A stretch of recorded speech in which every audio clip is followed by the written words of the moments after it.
नमस्कार दोस्तों, कैसे हैं आप लोग? स्टॉक मार्केट स्टडीज में फिर से एक बार आपको स्वागत है।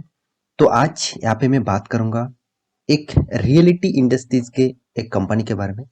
तो रियलिटी मत और सॉरी माफी तो रियलिस्टिक इंडस्ट्रीज के बारे में। तो रियलिस्टिक इंडस्ट्रीज में जितने सारे कंपनीज है, देखा जाए तो उनमें जो लीडर है वो है आप सभी जानते हैं डीएलएफ। तो डीएलएफ के बाद जिस कंपनी के नाम आते हैं वो है गोदरेज प्रॉपर्टीज।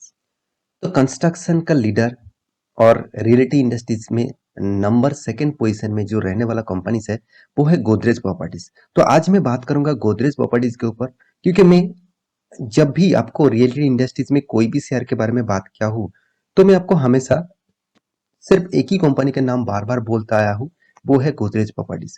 क्योंकि गोदरेज एक ऐसा कंपनी है और गोदरेज प्रॉपर्टीज एक ऐसा कंपनी है जो इस फील्ड को बहुत अच्छी तरीके से काम कर रहा है और इस फील्ड को जबरदस्त मार्केट को कैप्चर कर रहा है।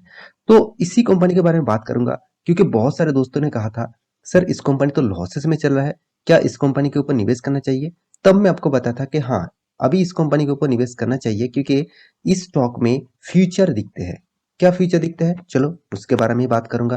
तो वीडियो को पूरा देखिए और अभी तक आपने इस चैनल को सब्सक्राइब नहीं किया तो जरूर सब्सक्राइब भी कर लीजिएगा, क्योंकि आपको daily basis stock market information and update चाहिए तो इस चैनल में बने रहिए।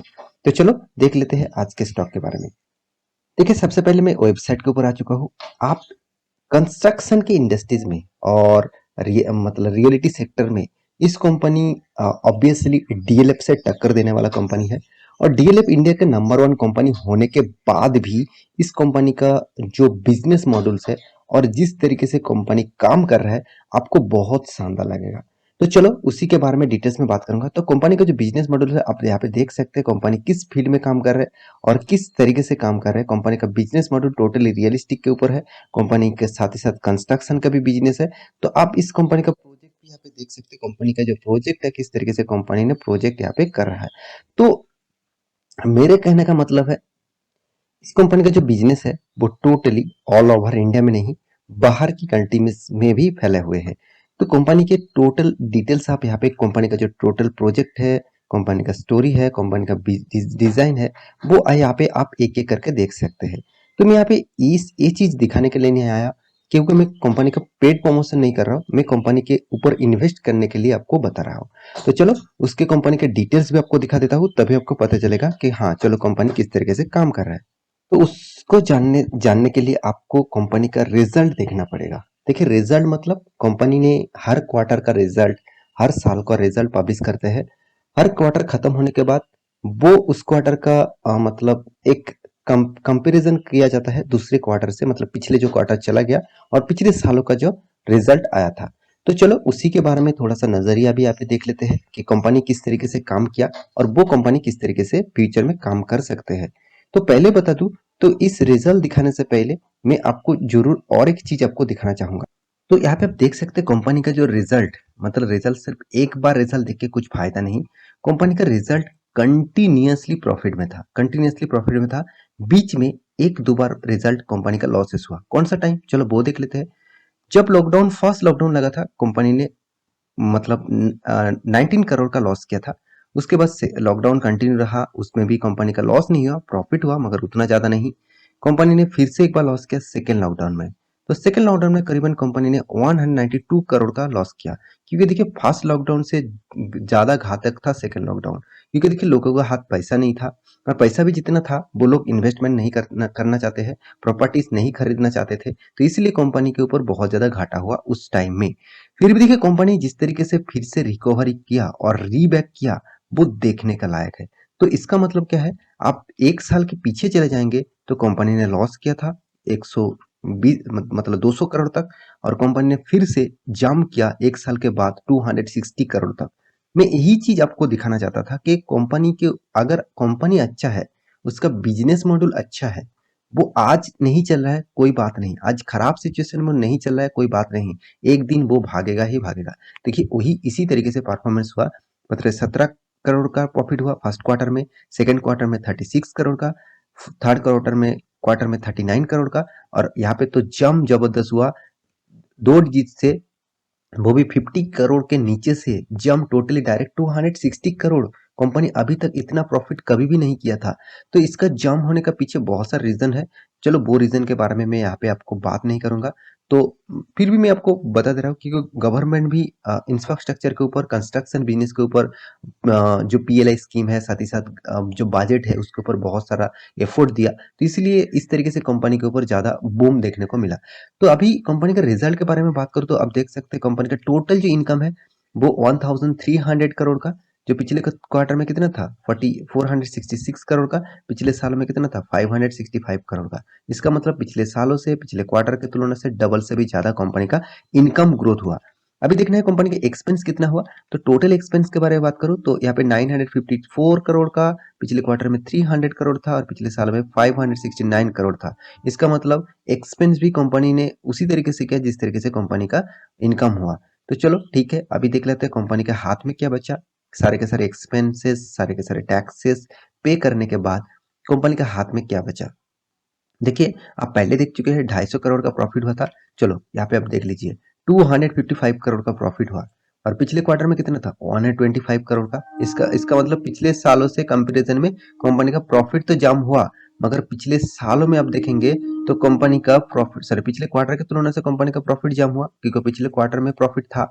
मगर कंपनी पिछले सालों में देखेंगे तो लॉस था, और कितना 66 करोड़ का लॉस। सबसे बड़ी बात, कंपनी का नेट प्रॉफिट मार्जिन कितना बड़ा वो देख लीजिए। मार्जिन देखिए, मार्जिन बहुत इंपॉर्टेंट पार्ट होते हैं। क्योंकि देखिए, आप बिजनेस जबरदस्त कर रहे हैं मगर आपके हाथ में पैसा नहीं आ रहा है, इसका मतलब आपका बिजनेस में बहुत सारा एक्सपेंसेस है और एक्स्ट्रा खर्चा हो रहा है। जो खर्चा को आपको कम करना होगा तभी आप अच्छा खासा पैसा कमा पाएंगे। तो सेम टू सेम यहाँ पे भी सेम लॉजिक यूज करिए। यहाँ पे भी आपको मार्जिन देखना है, कंपनी का मार्जिन कितना बढ़ रहा है, मार्जिन कितना घट रहा है। देखिए, कंपनी का प्रॉफिट अर्निंग बढ़ने के बाद भी, कंपनी का प्रॉफिट अर्निंग बढ़ने के बाद भी कंपनी का मार्जिन परसेंटेज यहाँ पे कम हो चुके हैं पिछले क्वार्टर के तुलना से। पिछले क्वार्टर में तो कम प्रॉफिट कम था, मगर प्रॉफिट कम होने के बाद भी कंपनी का मार्जिन ज्यादा बच गया था।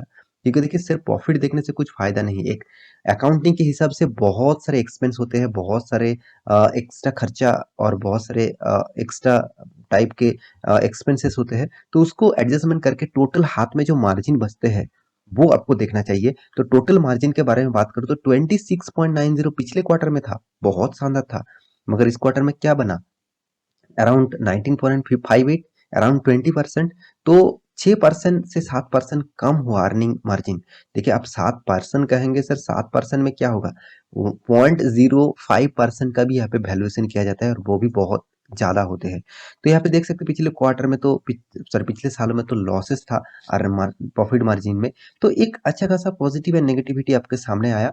और रिटर्न ऑफ, मतलब सॉरी, अर्निंग पर शेयर के बारे में बात करूँ तो 9%, पिछले क्वार्टर में 4% था, पिछले सालों में तो लॉसेस था। तो ये था कंपनी के क्वार्टर का रिजल्ट। अभी देखना है कंपनी के ऊपर निवेश करना चाहिए कि नहीं चाहिए। ऑब्वियसली मैं जरूर कहूंगा इसको, आप रियलिटी सेक्टर में इन्वेस्ट करना चाहते हैं, मतलब आप प्रॉपर्टीज बिजनेस में इन्वेस्ट करना चाहते हैं, आप कंस्ट्रक्शन बिजनेस में इन्वेस्ट करना चाहते हैं, तो आपके लिए मैं जरूर कहूंगा गोदरेज प्रॉपर्टीज आपके लिए बेस्ट होगा। फिर भी देखिए, मैं कोई रिकमेंडेशन नहीं कर रहा हूँ कि कल जाकर आप निवेश कर देंगे, इस तरीके से मत करिए। मैं आपको बता रहा हूँ, इस तरीके से बहुत सारे दोस्त आपको बताएंगे, बहुत सारे सर आपको बताएंगे। तो आप उसको आइडेंटिफाई करना, उसके बाद आप थोड़ा सा रिसर्च करना, उसके बाद निवेश करना। देखिए, आपको बहुत लोग कहेंगे सर आप ये गाड़ी ले लीजिए, वो गाड़ी ले लीजिए। आप वही गाड़ी लेंगे जो गाड़ी आपको सूटेबल लगे, जो गाड़ी का परफॉर्मेंस आपको अच्छा लगे। Same to same stock market में भी आप कोई भी स्टॉक में निवेश कर रहे हैं तो आप हर किसी की बात सुनिए, मगर उसके ऊपर फाइंडिंग करिए, फिल्टर लगाइए, जो चीज आपको अच्छा लगे उसके ऊपर निवेश करिए। तो यहाँ पे देख सकते हैं नेट प्रॉफिट के बारे में बात करूँ तो नेट प्रॉफिट आपको अच्छा खासा दिखेगा। हर क्वार्टर में कंपनी हर साल में प्रॉफिट किया, सिर्फ लॉकडाउन के टाइम में ही कंपनी लॉस किया था, बाकी टाइम कंटिन्यू कंटिन्यू कंपनी ने प्रॉफिट किया। तो इस कंपनी के एक चीज मुझे सबसे जो नेगेटिव लगा वो है कंपनी का P ratio, high P ratio है, क्योंकि इसीलिए इस कंपनी का चार्ट पैटर्न मुझे लगता है थोड़ा थोड़ा करके गिरावट हो रहा है। क्योंकि देखिए, अराउंड 20%, 20 से 25% तक गिरावट यहाँ पे आपको देखने को मिला। देखिए, इस तरीके से रिकवरी हुआ, मुझे लगता है ये एक अपॉर्चुनिटी है। इस तरीके से अपॉर्चुनिटी आपको हमेशा ढूंढना चाहिए, क्योंकि इस तरीके से अपॉर्चुनिटी आपको हमेशा नहीं मिलता। तो एक छोटा मोटा कंपनी नहीं है, आप इस कंपनी को एक लार्ज कैप कंपनी बोल सकते हैं। 43,000 करोड़ का मार्केट कैप है। इसका मैक्सिमम चार्ट पैटर्न देखेंगे तो आपको शानदार एक रैली देखने को मिलेगा। हाँ, इस तरीके से गिरावट पहले भी हुआ था, आपको लगा है कि फर्स्ट टाइम रिकवरी हो रहा है, ऐसे कोई बात नहीं, पहले भी इस तरीके से रिकवरी हुआ था। फिर से कंपनी आगे जा सकते हैं अगर कंपनी और स्टॉक और गवर्नमेंट इसके ऊपर थोड़ा सा मतलब एफर्ट दे, तो और भी कंपनी आगे जा सकता है। तो टोटली अपटेन जैसा कंपनी है, तो आप इस कंपनी के ऊपर स्टडी करना, उसके बाद निवेश करने के लिए सोचना।